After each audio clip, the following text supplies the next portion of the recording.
Otasansan Radio and TV.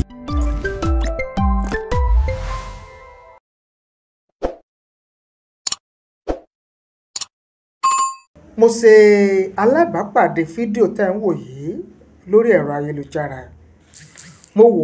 Mo fẹ́ wò tó ìgbà mẹ́ẹ̀ẹ́dọ́gbọ̀n.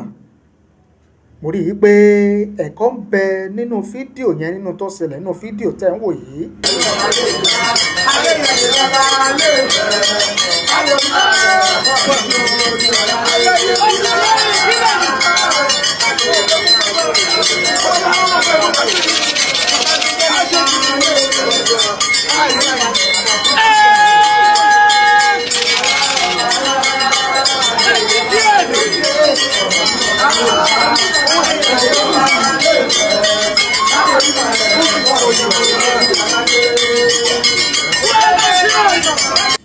Ṣùgbọ́n ọlọ́gbọ́n ló lè yé, onímọ̀ ló lè mọ̀, onílàákàyè ló lè mọ̀ wípé ẹ̀kọ́ tó ga ó ń bẹ nínú fídíò tẹ́ ń wò yẹn.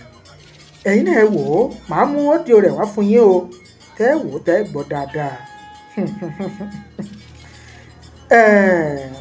Kábíyèsí ọba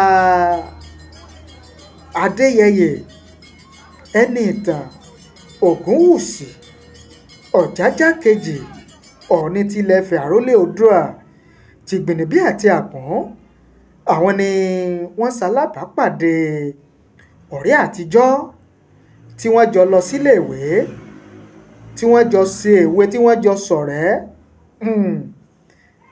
Ó ti wá pẹ́ tán ti ríra wọn gbẹ̀yìn, ṣùgbọ́n ló ń jẹ́ kí ìpàdé wọn kó tó kò ilẹ̀ fi rí fídíò yẹn. Òde kan ni kábíyèsí ti ṣalábàápàdé ọkùnrin tó ń dọ̀bálẹ̀ yẹn, tó ń kí kábíyèsí. Kábíyèsí wá wojú rẹ̀ pé ọ̀rẹ́ mi rèé. Kábíyèsí wọ́ mọ́ra wọn kí wọ́n ṣàpọ́nlé rẹ̀, wọ́n ní ó dìde ńlẹ̀ kó dìde ńlẹ̀, débi wípé kábíyèsí gan wọ́n gbé ọ̀pá eléyìí tí kìí ṣe ọ̀pá lásán tí wọ́n mú lọ́wọ́, tó ń ṣàfihàn Ọọ̀ni gẹ́gẹ́ bí àrólé Oòduà. Wọ́n gbé fún àwọn abẹ́sìnkáwọ́ wọn. Wọ́n wá fi ọwọ́ méjèèjì wọ́n fi kí ọ̀rẹ́ wọn yẹn, wọ́n ní ó dìde ńlẹ̀, wọ́n wò mọ́ra, wọ́n bọ̀ lọ́wọ́, wọ́n ní ó yá jẹ́ ya fọ́tò. Wọ́n tó wá ń sọ fún àwọn tí wọ́n wà ní orí ìdúró tí wọ́n jọ kọ́wọ́ rìn wípé àṣẹ ẹ̀dá lè mọ ọ̀rẹ́ mi ní ọ̀rẹ́ àtijọ́, ọ̀rẹ́ tímọ́tímọ́. Òun ni kábíyèsí wá kí dáadáa. Yorùbá sì máa ń sọ wípé wọ́n fẹ́ fẹ̀rẹ́ rẹ jọba, òun bínú. Tọ́rẹ́ rẹ ọba jọba, ìwọ́gbọ́ ò lè dánrí ọba. Ṣé ẹ mọ̀ wípé à ń kànlẹ̀kùn, à ń kọ̀wé, à ń dúró lẹ́nu òrolo ká tó rí kábíyèsí Ọọ̀ni ilẹ̀ Ifẹ̀. Ó ti kúrò ní ọ̀rọ̀ arákùnrin tó jẹ́ ọ̀rẹ́ kábíyèsí tẹ̀ ń wò yẹn. Ó dá mi lójú pé ìgbàkígbà, ìgbà yòówù, ọjọ́ kọ́jọ́, àsìkò kásìkò tó bá wo arákùnrin yìí láti rí kábíyèsí Ọ̀ọ̀nìrìnṣà àrólé Oòduà Tìgbìnìbí àti Àpọ́n ló lè rí wọn, láìsí pé ó ń kọ̀wé, láìsí pé ó ń dúró, láìsí pé ó ń kànlẹ̀kùn. Tẹ́ bá ti fi iṣẹ́ rẹ̀ jẹ́ fún kábíyèsí pé kábíyèsí lágbájá béèrè yín o, mo mọ̀ wípé lọ́wọ́ kan ni yóò máa rí kábíyèsí. Ṣùgbọ́n ẹ̀kọ́ bẹ̀ gangan wá ní wípé ṣé ẹ mọ̀ wípé kò wọ́pọ̀. Gbogbo wa la mọ̀ wípé ipò ọlá, ipò iyì, ipò àpọ́nlé, ipò ọ̀wọ̀ ó nípò Ọ̀ọ̀nìrìnṣà Ọọ̀ni ilé Ifẹ̀ àrólé Oòduà. Ṣùgbọ́n pẹ̀lú ẹ̀mí ìtẹríba, ẹ̀mí ìwọmọlúàbí tó wà lára kábíyèsí Ọọ̀ni tilẹ̀ Ifẹ̀ ni ó jẹ́ kán ṣe àpọ́nlé arákùnrin tó jẹ́ ọ̀rẹ́ wọn tipẹ́tipẹ́ yẹn. Oríṣiríṣi àwọn èèyàn ni wọ́n wá fi ọ̀rọ̀ àti ìwòye tí wọ́n sọwọ́ lórí fídíò yẹn. kí n tó wá mú èrò àti ìwòye àwọn ọmọ ilẹ̀ Oòduà, àwọn ọmọ Yorùbá, àwọn ọmọ orílẹ̀-èdè Nàìjíríà, kí n tó mú wá fún yín lórí fídíò yìí, mo wá fẹ́ kẹ́ ẹ farabalẹ̀ kẹ́ ẹ jẹ́ kí n mú èrò àti ìwòye àwọn èèyàn wá fún yín. Ṣùgbọ́n kí n tó mú wá, ẹ jẹ́ kí n délé iṣẹ́ S2 Ultimate Herbal International tí wọ́n ń ṣe agbátẹrù fún wa, tí wọ́n ń tì wá lẹ́yìn lórí ìkànnì yìí, tí ẹ fi ń rí wàá gbọ́ lóòrèkóòrè bá ṣe ń wá yìí. Iléeṣẹ́ S2 Ultimate Herbal International, àwọn ni wọ́n ń pò ògùn ní ìlànà tewé àtegbò láti fi máa ṣe ọmọ aráyé lóore, láti fi máa wo èyíkéyìí àìsàn tàbí àrùn tó bá ń bọ́mọ ẹ̀dá ènìyàn wọ̀yá àjà lágọ̀ọ́ ara. Ẹ já délé iṣẹ́ wọn ká wò ó, ká gbọ́ ohun tí wọ́n ní fún wa ká tó wá tẹ̀síwájú. Ẹ má tíì lọ o, mo sì wà lórí ètò, mo ń padà bọ̀. Ọ̀rọ̀ ẹ̀jẹ̀ nínú ara ó ṣe pàtàkì fún gbogbo ẹ̀dá nítorí pé ìlera òun lòògùn ọrọ̀. Ṣètọ́jú ẹ̀jẹ̀ rẹ pẹ̀lú S2 Ultimate Herbal Mixture for the management of high blood pressure. Kí gbogbo ìṣòro ìfúnpá gíga, àìróorun sùn kó wá gbígbà. Gbogbo ìdààmú orí fífọ́, ara yíyún yóò dùn gbàgbé pátápátá. Wọ́n sáà ti lo S2 Ultimate Herbal Mixture fún oògùn high blood pressure. Torí pé lọ́wọ́ kan ló máa ń lé ẹ̀jẹ̀ ríru, hypertension, àìróorun sùn, orí fífọ́ jìnnà sí ẹni tó bá lò tèfètèfè. Egbòogi ìgbàlódé tó fọ ẹ̀jẹ̀ mọ́ tónítóní ní S2 Ultimate Herbal Mixture yìí jẹ́. S2 Ultimate Herbal Mixture ó ń gbógun ti àpọ̀jù ọ̀rá, ìdọ̀tí ara, ìdọ̀tí ẹ̀jẹ̀ tó lè dínà kí ẹ̀jẹ̀ lọ gerege nínú àgọ́ ara. Gbogbo mọ́lẹ́kọ̀ọ́kẹ́ ló lè sọ iṣẹ́ inú ẹ̀jẹ̀ ara ni, tọ́jú ẹ̀jẹ̀ rẹ nítorí pé ìlera lògùn ọrọ̀.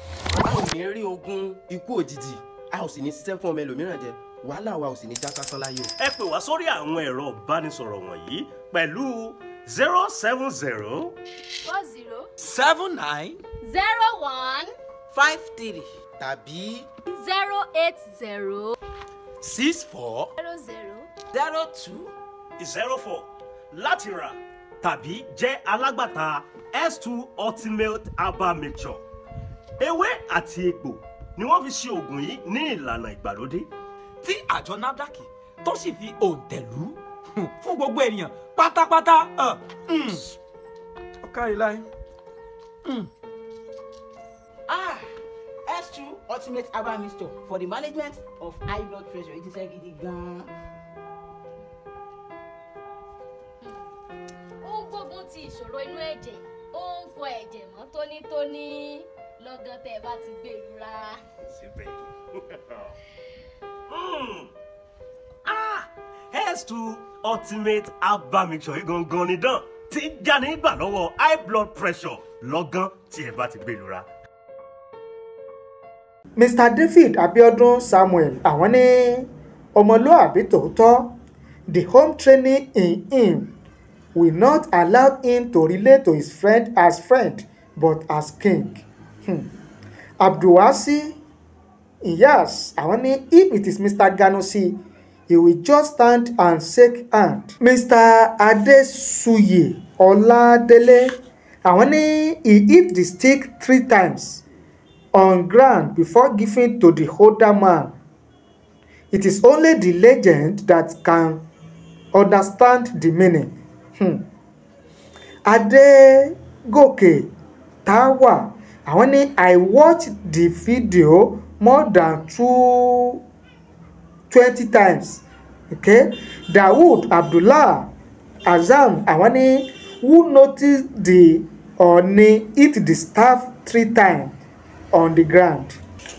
Brigadier Adejoye, àwọn ní humble king to the call Onírìṣà kábíyèsí o. Ọláníyàn Amos, àwọn ní I have some friends that can give me very hot ìgbáyà in this kind of situation. I respect Onírìṣà. Okay? Ọláwálé Ọlápọ̀ṣe, àwọn ní kábíyèsí mo fọ́ fún yín sà. Wálé Abisogun, àwọn ní they are both friends from the great Citadel Learning, the Polytechnic Ibadan Accountancy Department. Okay? Adébánjọ Múyìwá, àwọn ní I love this kábíyèsí dákú, very simple but powerful Onírìṣà kábíyèsí o. Ọládùnjoyè Sanusi àwọn ní wow sí humility in Onírìṣà. Ayọ̀ Adébánjọ Ọlápọ̀sí àwọn ní this king humble long life kábíyèsí o. Joseph Austin àwọn ní I like the way this king reacted when he see his old friend. What a scene to behold. Okay. Tọ̀míwá Ọládàpọ̀ àwọn ní kábíyèsí whisper to his ear that do you still remember ayé ìjẹkújẹ tí a máa ń jẹ nígbà yẹn.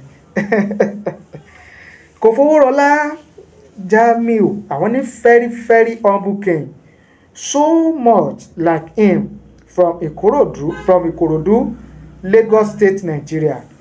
Kábíyèsí is very humble. See the band of friendship he displayed.